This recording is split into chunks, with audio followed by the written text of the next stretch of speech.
Bismillahirrahmanirrahim. Assalamualaikum warahmatullahi wabarakatuh. Terima kasih.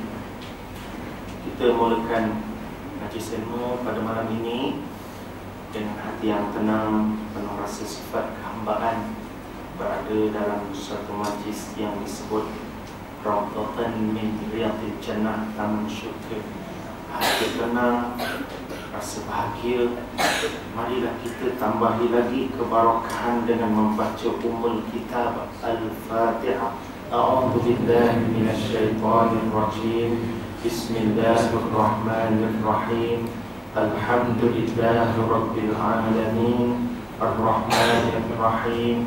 Maliki yaumiddin. Iyyaka na'budu wa iyyaka nasta'in. Ihdinas siratal mustaqim. Siratal ladzina an'amta 'alaihim ghairil maghdubi 'alaihim waladdallin.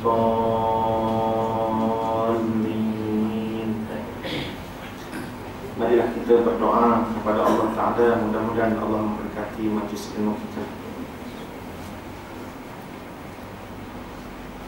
A'udzu billahi minasyaitonir rajim.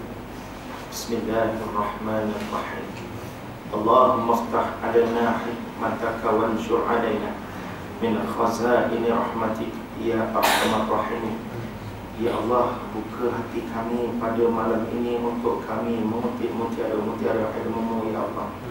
Untuk kami menyinari hati nurani kami, agar kami faham sebenar-benar faham, yang benar itu benar, yang salah itu salah. Kami pohon beri kekuatan ke atas kami untuk kami mengamalkan ia. Lalu kami menyampaikan kepada ahli keluarga, sahabat anda, jiran-jiran kami yang lain ya Allah. Wassallallahu ala sayyidina Muhammad walhamdulillahi rabbil alamin.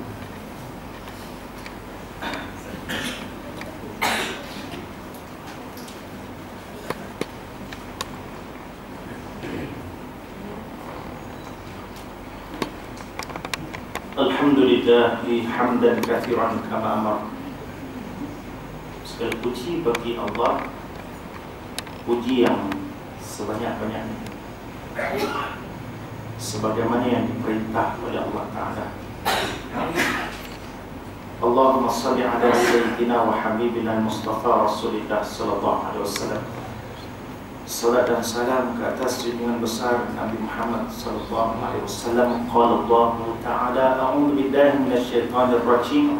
Wa 'allamaka ma lam takun ta'lam wa kana fadlullahi 'alaika 'azima.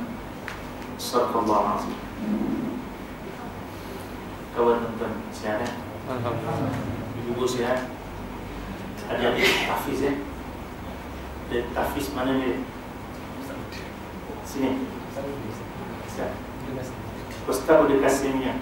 Oh, hantar pelajar. Oh, sudah bagus. Ganti lagi hebat.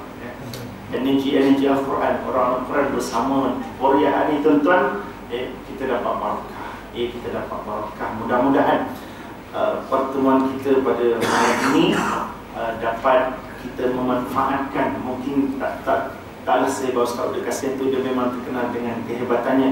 Jadi kebetulan saya lapang malam ni, jadi Haji Malik minta saya mengisi kekosongan. Jadi mudah-mudahan ada manfaat. Lama rasanya setahun lebih saya tak datang ke sini, bukan Haji Malik dia lupakan saya. Kad jemputan pun dia dah hantar kat saya. Cuma saya dia SMS masa tak sama. Hari kosong tak ada free, hari kosong tak ada free. Alhamdulillah malam ni free, dapat kita menyambung ukhuwah Islamiah semula. Ada istilah menyambung silaturahim dengan menyambung persaudaraan Islam, di dua perkara berbeza. Dalam musim Syawal ini, kadang-kadang objektif pertemuan sambutan Aidilfitri ialah untuk mengeratkan tali silaturahim. Dari Kamus Dewan, makna dia okey. Silaturahim bermaksud persahabatan dan persaudaraan. Tetapi dalam Islam, silaturahim merujuk kepada perhubungan kekeluargaan. Sebab dia ada hukum dia sendiri. La yadkhulul jannah qati'. Tidak masuk syurga orang yang memutuskan silaturahim. Tapi kalau ada jiran tuan-tuan, dia duduk sini, kemudian dia pindah terus tak datang-datang, kita jumpa dia, anak dia begitu, dia meninggal, baru kita jumpa, itu pun tak sebab nak salam.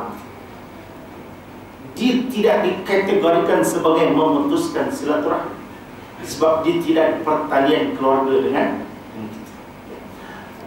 Contoh memutuskan silaturahim yang jadi tren hari ini, raya, budak muda yang kerja, baru dapat kerja, seronok kawan-kawan kerja, dia sibuk beraya rumah saudara ke kawan dia?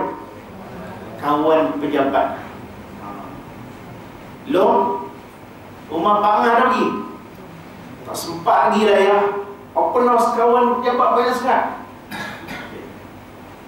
Takdir Allah Ta'ala dia tak sedar. Pak Long dia contohlah, dah pindah ke Banting, tiba-tiba kawan pejabat dia tu satu taman sebelah rumah Pak Long dia.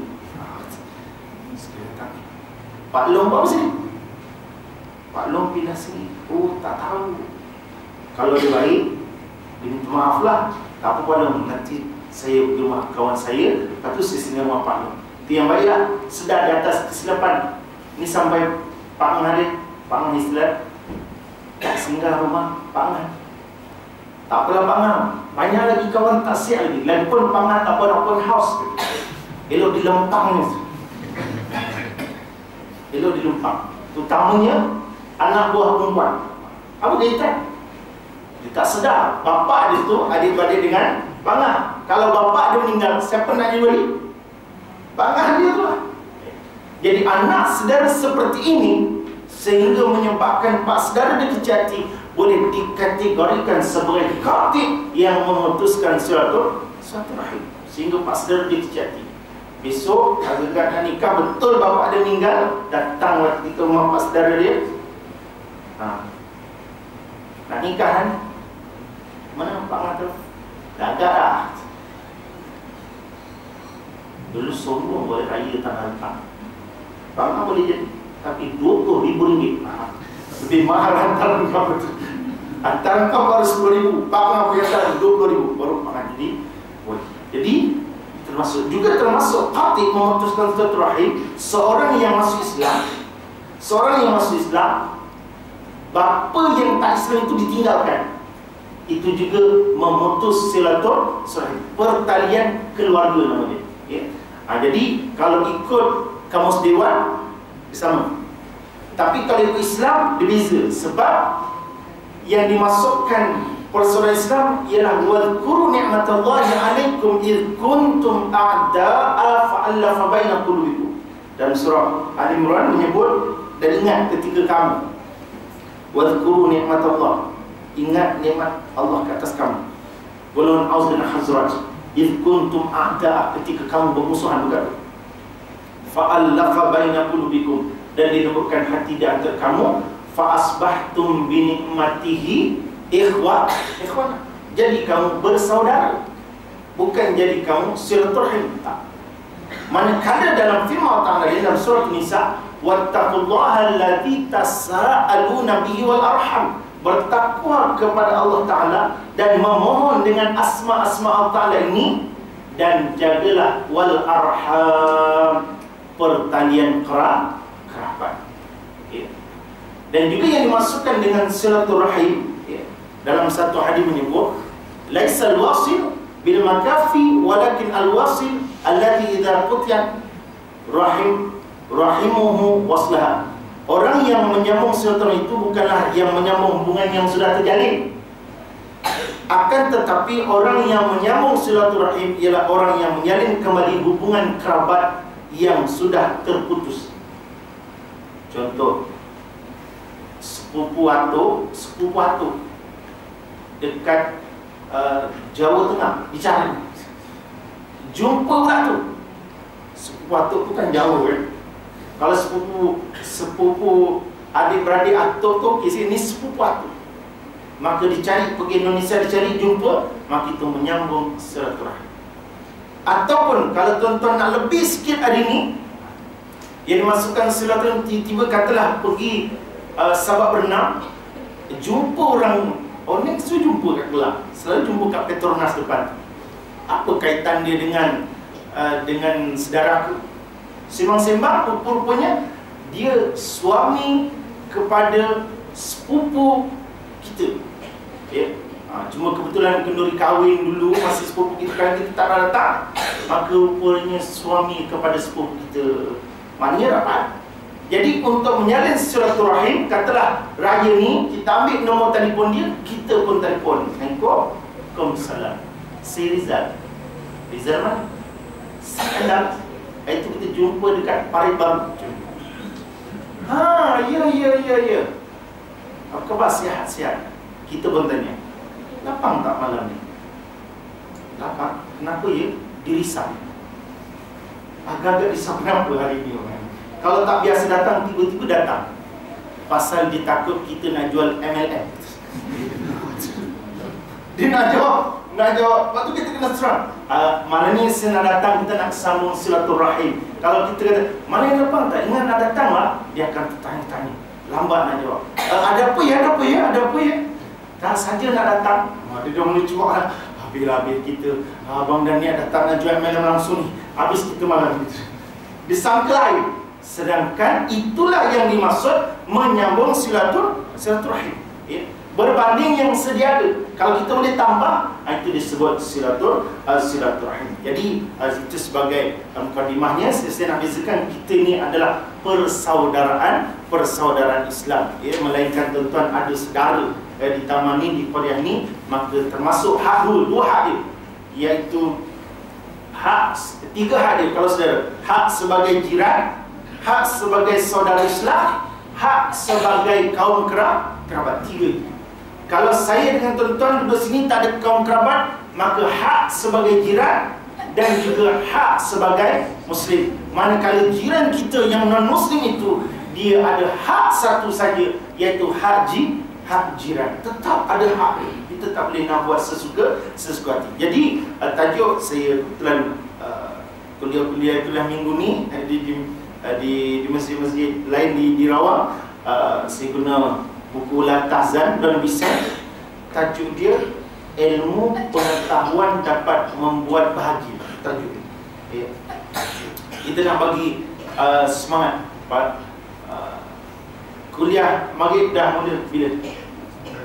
1 hari bulan Ogos, ya. Maknanya apa dah? Raya ke? Main 3-4 hari cuti. Tahniah. Tahniah.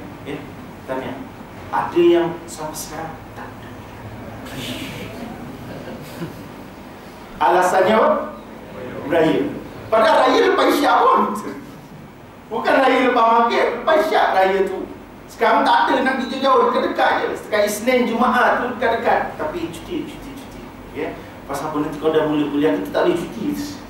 Sedangkan menuntut ilmu itu, ya, sebab itu tuan-tuan saya sebut ya, tuan-tuan ini kategori yang memulakan majlis ilmu awal adalah kategori mereka yang bahagia dengan ilmu. Sebab itu Allah Ta'ala sebut dalam surah An-Nisa ayat 113, wa 'allamaka ma lam takun ta'lam wa kana fadlullahi 'alaika 'azima. Wa 'allamaka, dan dia telah mengajarkan kamu ya Muhammad, ma lam takun ta'lam, apa yang belum kamu ketahui. Allah mengajarkan Nabi, dan Allah juga yang mengajarkan kita semua. Wa kana, dan adalah fadlullah, kurniaan Allah Ta'ala itu, 'alaika, ke atas kamu, 'azima, sangat-sangat. Rupanya tuan-tuan, kurniaan hidayah Allah Ta'ala untuk mereka yang suka menuntut majlis ilmu adalah satu kurniaan yang sangat besar. Suatu saya nak ajak tuan-tuan ibu hari ni, adik-adik yang sekolah tahfiz ni, saya nak ajak kita ucap Alhamdulillah dengan rasa syukur kerana Allah Ta'ala pilih kita kategori yang masih mencintai majlis ilmu. Rasa risau kalau Ustaz tak ada, ya? Dan adik yang sekolah tahfiz, syukur Allah Ta'ala pilih adik untuk berada dalam jalan ilmu sebaik-baik. Khairukum man ta'allama al-Quran wa 'allama. sebaik kamu orang yang belajar Quran dan mengajarkan Al-Quran. Mari dengan rasa ikhlas kita sama-sama menyebut alhamdulillah, sama-sama alhamdulillah rabbil alamin. Tuan-tuan, masa bulan Ramadan, surah penuh alhamdulillah. Tuan-tuan adalah disebut sebagai regular customer. Maknanya orang yang sentiasa datang. Kalau tuan-tuan tak ada surah ni tutup, surah ni tutup.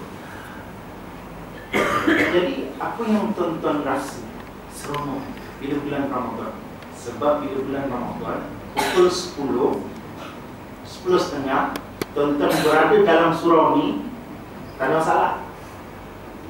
Cuba malam ni buat seorang-seorang 10:30 kali. Tak risau AJK yang pegang kunci. Nak balik bila? Lama sikit. Nah, kunci ni ambil, nanti hantar rumah aku. Pasal kawan. Tapi kalau bulan Ramadan pukul 11 masih lagi. Jadi seronok. Sehingga dirasai rupa-rupanya Ramadan itu tanpa sedar. Kan dewasa sekarang kan.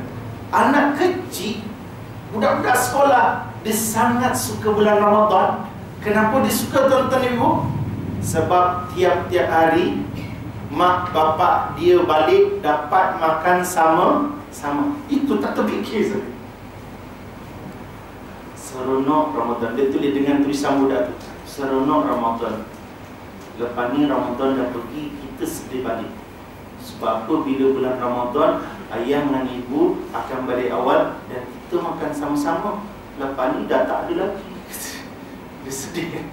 Bukan nak salahkan mak bapak dia. Mak bapak dia kerja macam mana? Kalau kerja bank, susah nak balik awal. Tapi bila bulan Ramadan, dia akan matematik jas balik. Budak pun tahu kalaulah sebulan itu bulan Ramadan dia, setahun itu bulan Ramadan, kita pun lagi suka. Dan apatah lagi kalaulah peniaga itu diberikan mandat setiap bulan itu bulan Ramadan. Suka tak peniaga? Mesti suka. Kalau sebulan pun kena tempat dia, yang cukup power tempat dia, setahun makannya sebulan Ramadan. Rezeki dia, mudah-mudahan dia solat, dijaga amalan-amalan dia. Jadi tuan-tuan yang dirahmati sebab itu saya kata, Allah Ta'ala yang memberi kurniaan ini, kurniaan untuk terus berada dalam majlis ilmu Allah Subhanahu Wa Ta'ala. Allah Ta'ala pernah dengar tak? Orang pergi masjid, orang pergi surau, balik tak jumpa rumah. Pernah dengar? Aku tak pernah dengar. Tapi kalau orang pergi pasar, dah tahu nampak aku lagi. Macam dah tahu di situ. Ada.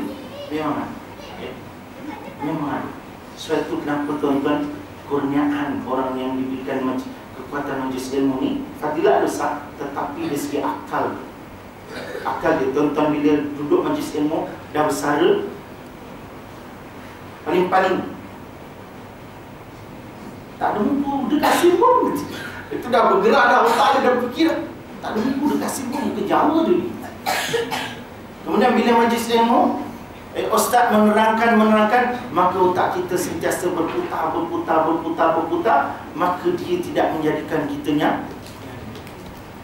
Tapi kalau duduk kedai kopi saja, agak-agak kalau tempoh 2 minggu yang lalu, tajuk utama kedai kopi apa dia? Tajuk utama Menteri Besar Selangor lah. Tajuk utama dia, pusing-pusing tajuk tu, pusing-pusing tajuk. Lama-lama dia. Tetapi kalau majlis ilmu dia ubah. Ada tak sikit ustaz? Saya tahu ada ustaz yang cerita pasal Menteri Besar, ada yang cerita itu, ada yang cerita ni. Jadi otak semakin berjalan, maka itu adalah menunjukkan kurniaan Allah Subhanahu Wa Ta'ala. Satu bila adik-adik sama lah ustaz pun. Saya sekarang pindah mengajar di Sungai Manggis, Banting. Saya ulang di depan saya nak duduk sejangkang.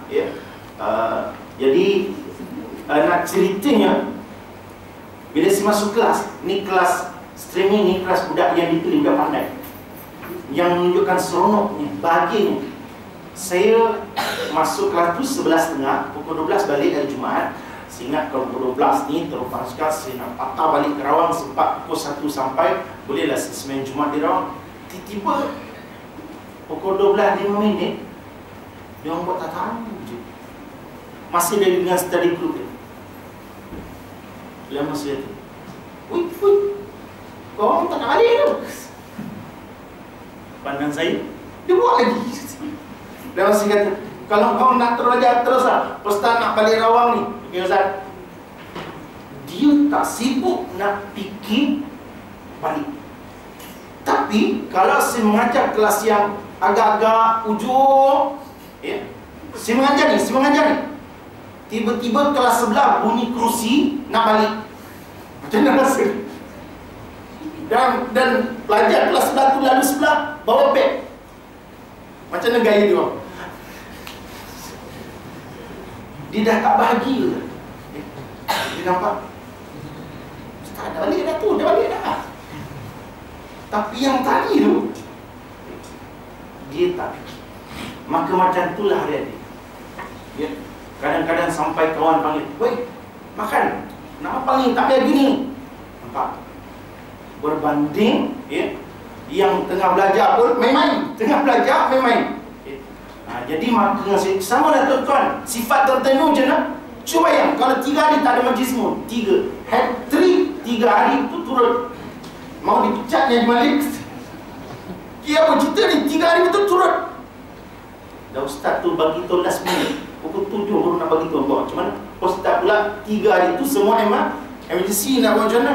Kalau macam ustaz udah ni bagi tahu awal, bolehlah juga. Cari. Jadi maka apa perasaan kita? Kita tidak bahagia bila tidak ada majlis ilmu.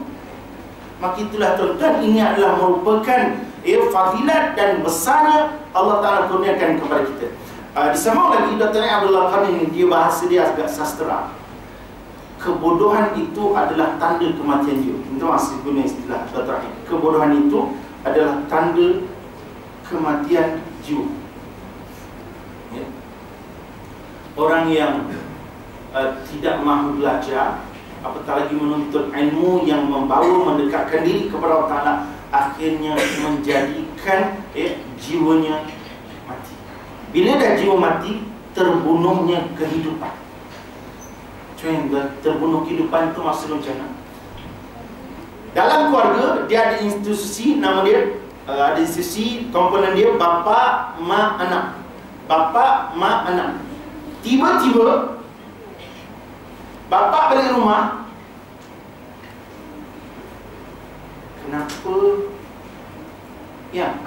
kenapa rumah kita pagi ni aman damai, tenteram, nyaman sekali.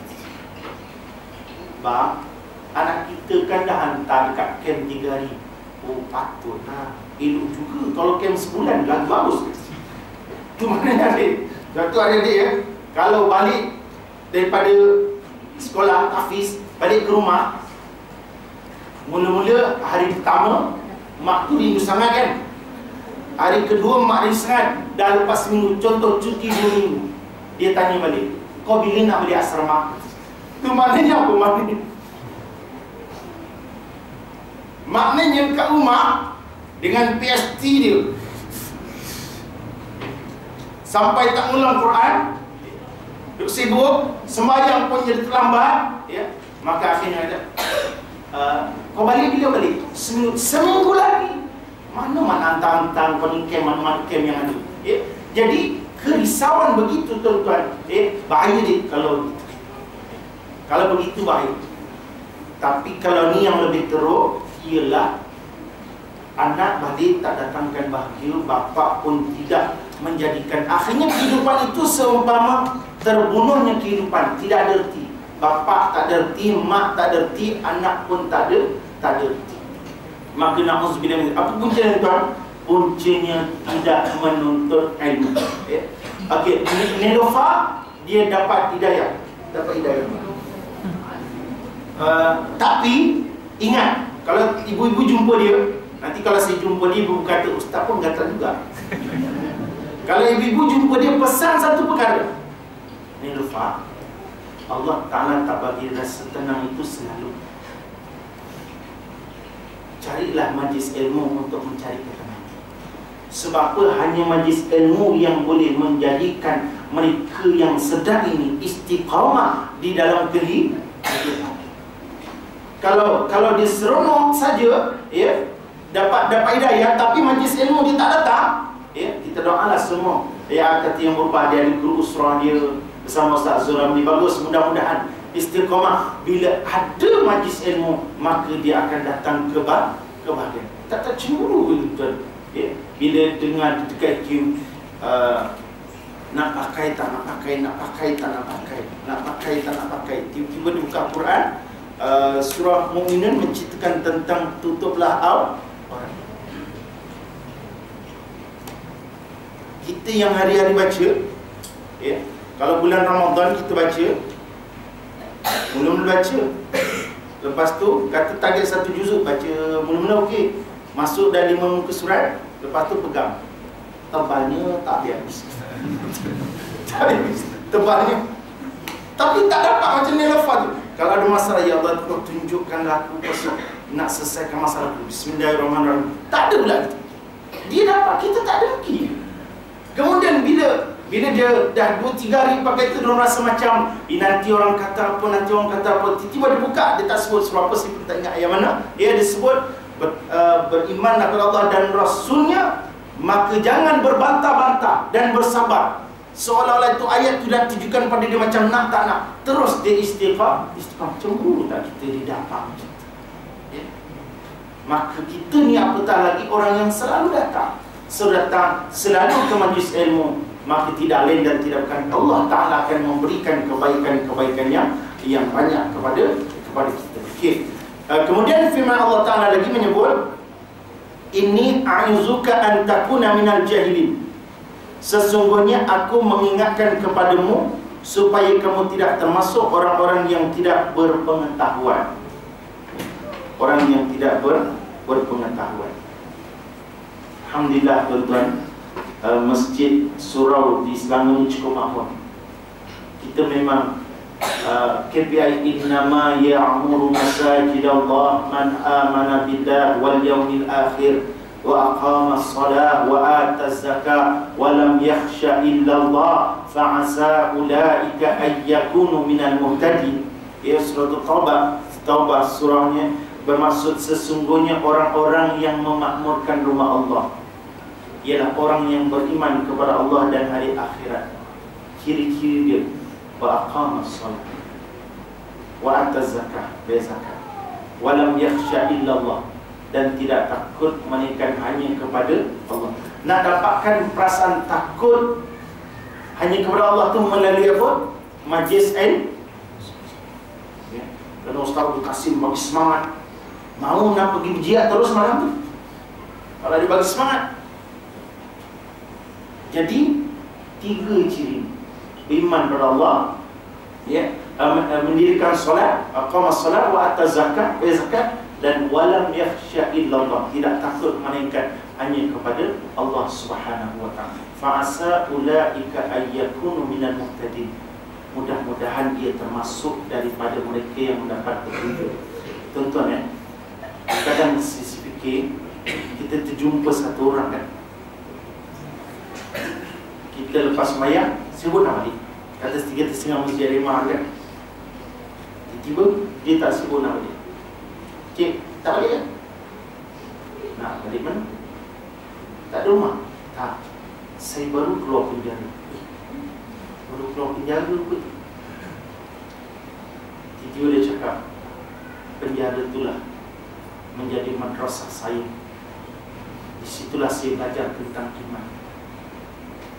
Tiba-tiba dia terus jadi istiqamah ke masjid, ke surau. Tiba-tiba tuan-tuan, orang Islam hari ini jumpa Ramadan, dia datang bulan Ramadan, lepas Ramadan dah tak datang masjid. Agak-agak kita nak hantar dia ke mana? Apabila kalau ada penjara tu yang boleh jadikan orang tu ke masjid, bermakna Ramadan tu tak ada apa-apa ke? Maka benarlah Nabi menyebut dalam hadisnya ketika dia naik mimbar, ya, ada 3 golongan manusia. Yang pertama, mereka yang masih mempunyai ibu dan ayah tetapi tidak menjadikan ia masuk syurga. Jibril kata, Nabi sambut apa tuan-tuan? Yang kedua, bila disebut nama Nabi Muhammad, ia tidak bersalat sallallahu alaihi wasallam. Nabi sebab apa?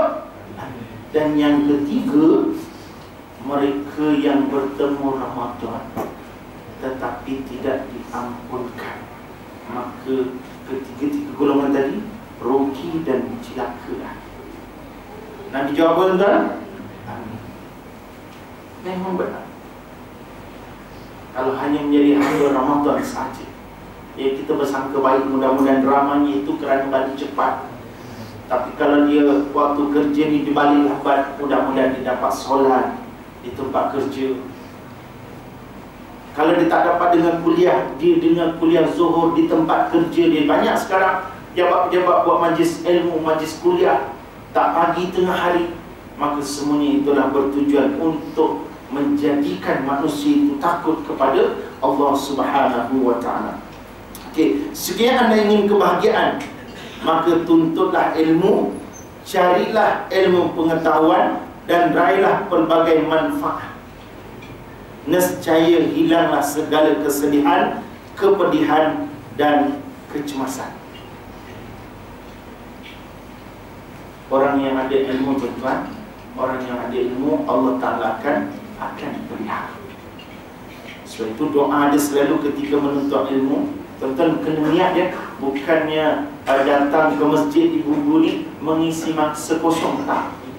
Memang nakkan ilmu, bukan saja-saja. Niat tahunya datang nak menuntut ilmu. Sebab itu doanya apa? Di sini Allah Ta'ala dalam surah Taha 114 berfirman, wa qur rabbi zidni ilma. Katakanlah ya Muhammad, rabbi zidni ilma, wahai Tuhanku, tambahkan kepadaku ilmu. Cuba ikut sama-sama, rabbi zidni ilma. Biasa anak kita dekat sekolah sama, warzuqni fahma. Ya Allah, berikan kepada kami ilmu dan kurniakan kepada kami kefahaman. Kefahaman ni tuan-tuan, satu benda hikmah dalam kebijaksanaan. Kalau tuan-tuan tuan-tuan punya pemikiran,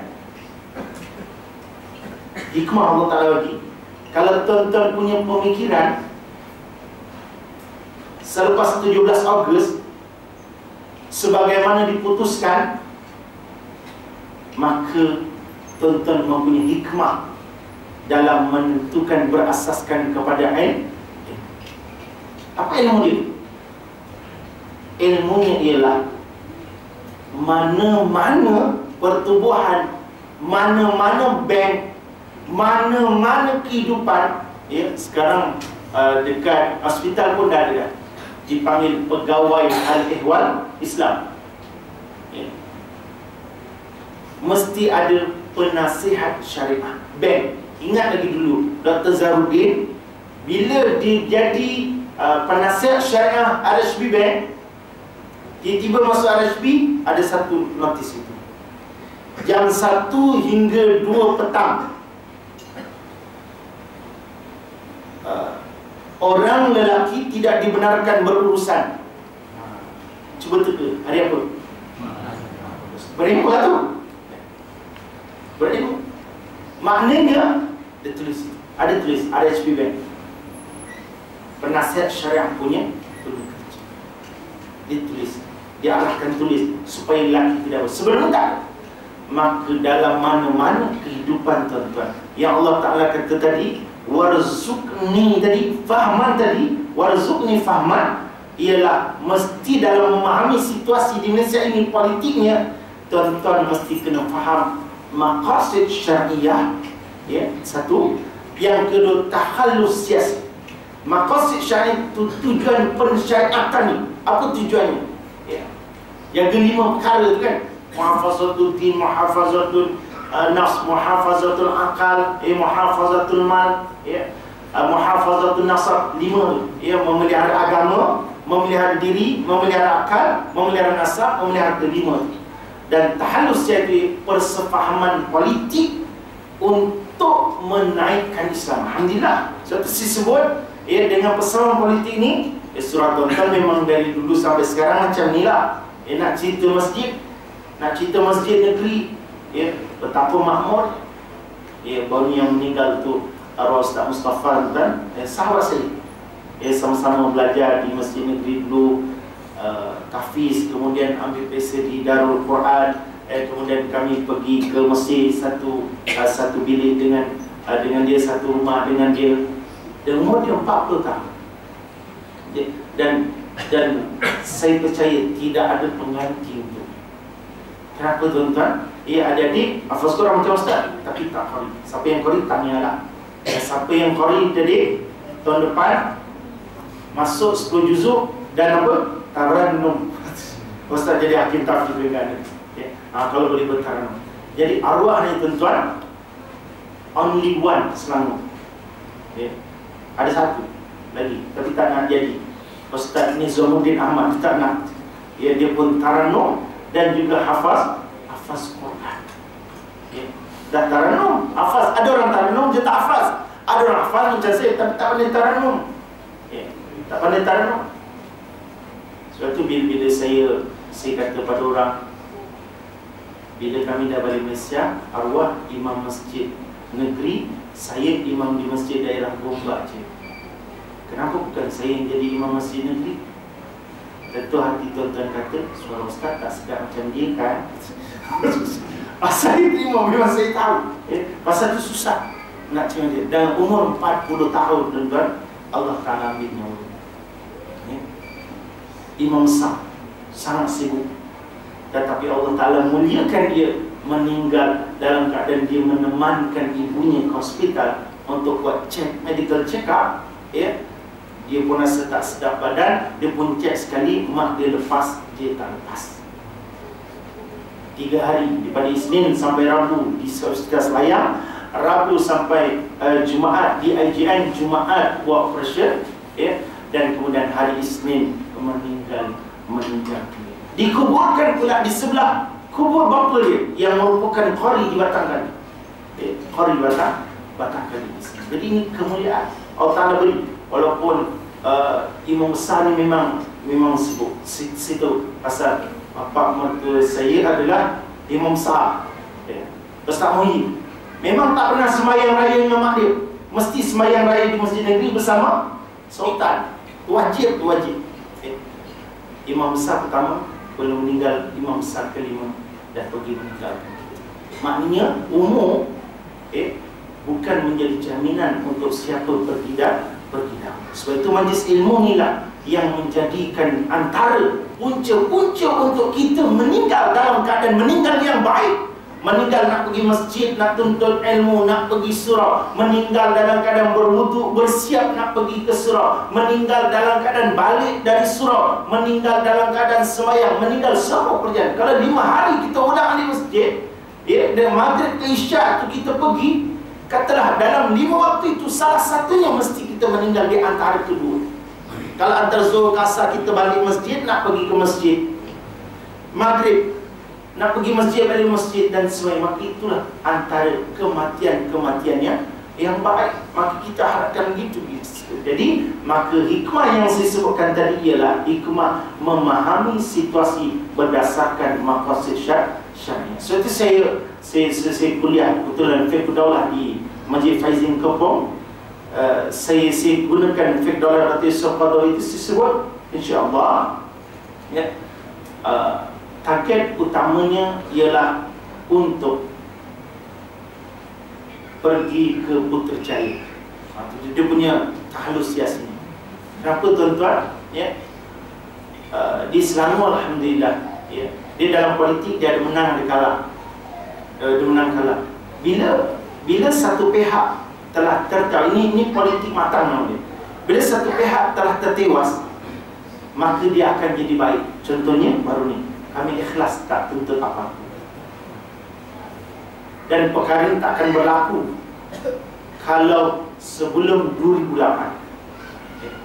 Dan Alhamdulillah, seberapa maklumat kawan-kawan ni, sekarang ni bila ada orang meninggal, mereka akan datang. Barakah apa?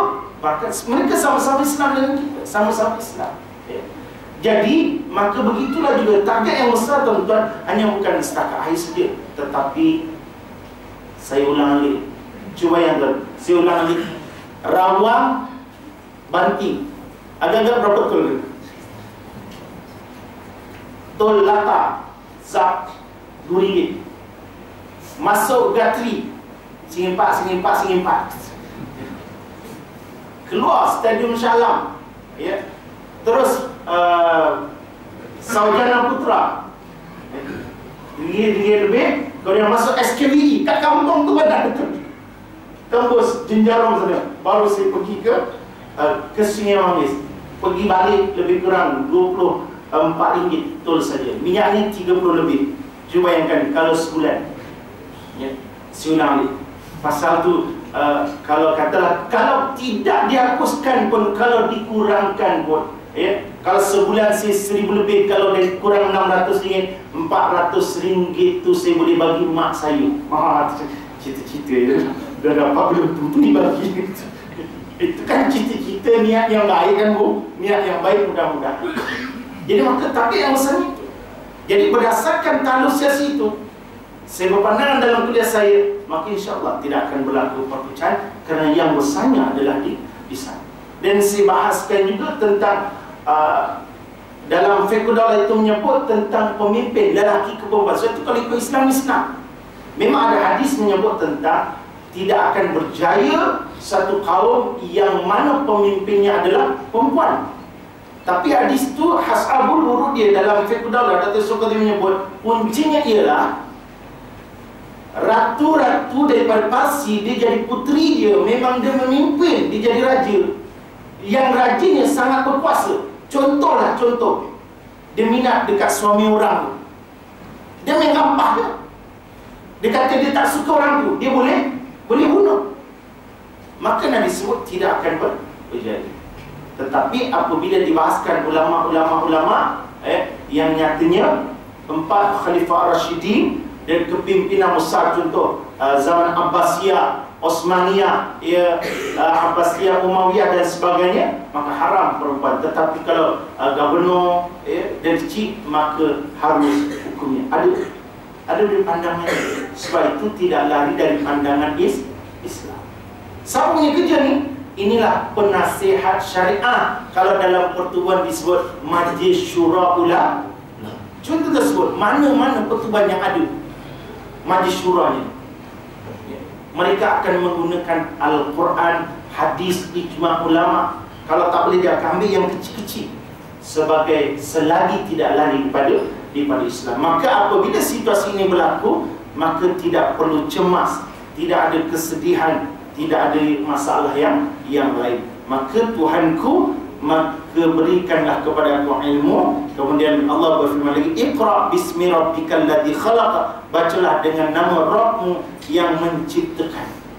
Iqra bismi rabbikal ladzi khalaq, maka bacalah dengan nama Tuhanmu yang menciptakan.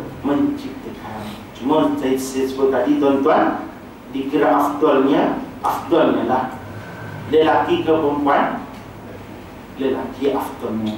Ar-rijalu qawwamuna 'ala nisa. Itu afdalnya, ya. Tapi dia dah jatuh hak dia kan? Hak dia. Masuk hak dia tu hak kawan kita.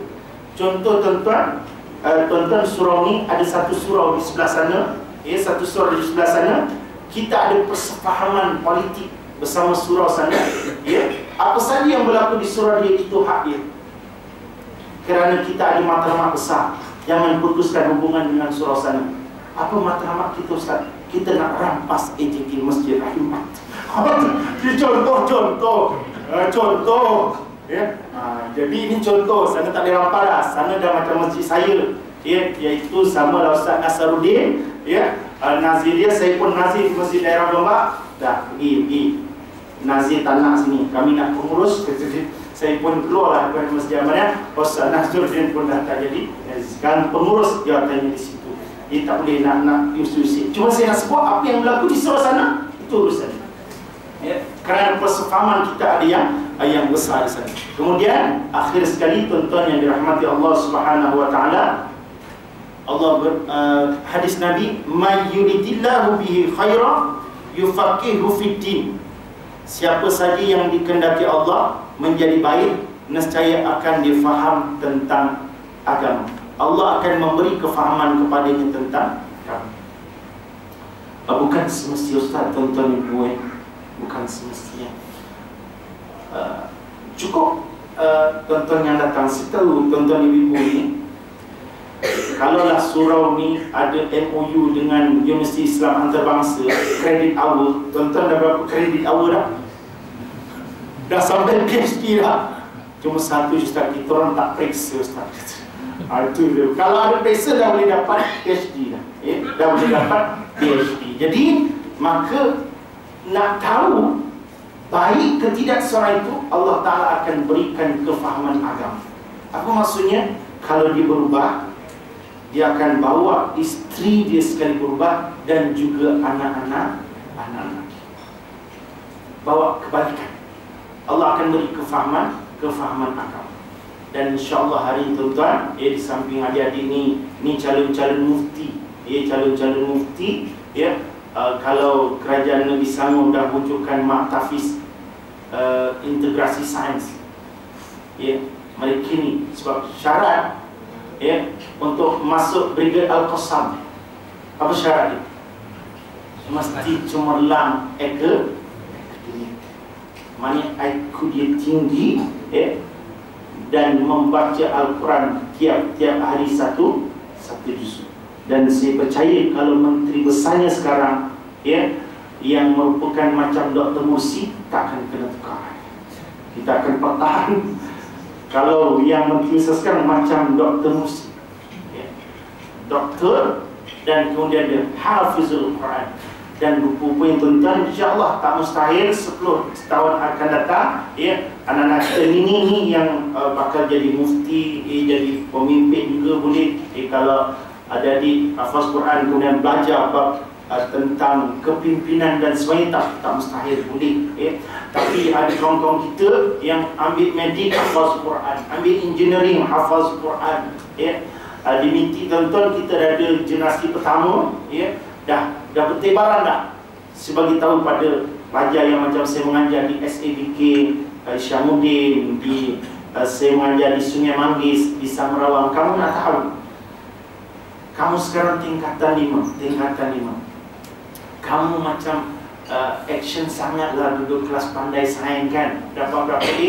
Dia kembang hidup 9 Ustaz. PMR 8A 9A, rasa macam pandai. Kamu tahu tak, ada kawan kamu dekat Jugrah sana, dia sama ambil sains macam kamu, PMR dia 9A, tahun ni nak ambil SPM, dah hafal 28 juzuk. Cuba kau ingat, 28 juzuk dah hafal, PMR dia 9A, dan kemudian dia boleh pula nak ambil SPM. Kalau di Sabak Bernam ada nama dia Tahfiz Turas. Tahfiz Turas ni dia belajar kitab Turas dan menghafal sikit, dan juga bila nak masuk tuan-tuan, nak masuk memang kena 5A dan 90% ke atas muntas. Sebab itu adik kalau rasa-rasa boleh, kalau rasa tak boleh, ambil satu bahagian saya.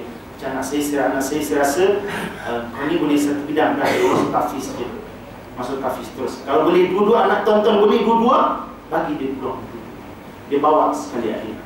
Tahfiz pun dia boleh bawa, akademik pun dia boleh bawa. Maka orang yang macam ni, besok bila dia jadi pemimpin, insya-Allah dia akan memberikan keberkatan kepada rakyatnya di bawah pemerintahan. Dan orang-orang itu memang sudah ada, cuma tinggal kita nak latih mereka perkadaran-perkadaran untuk menjadi pemimpin, insya-Allah. Jadi Allah Ta'ala akan memberikan fakih, mesti fakih dalam agamanya mudah-mudahan. Itu tuan yang dirahmati Allah Taala. Saya rasa sekejap dan pukul 9 dan saya pun tengok tadi kat luar tu macam mana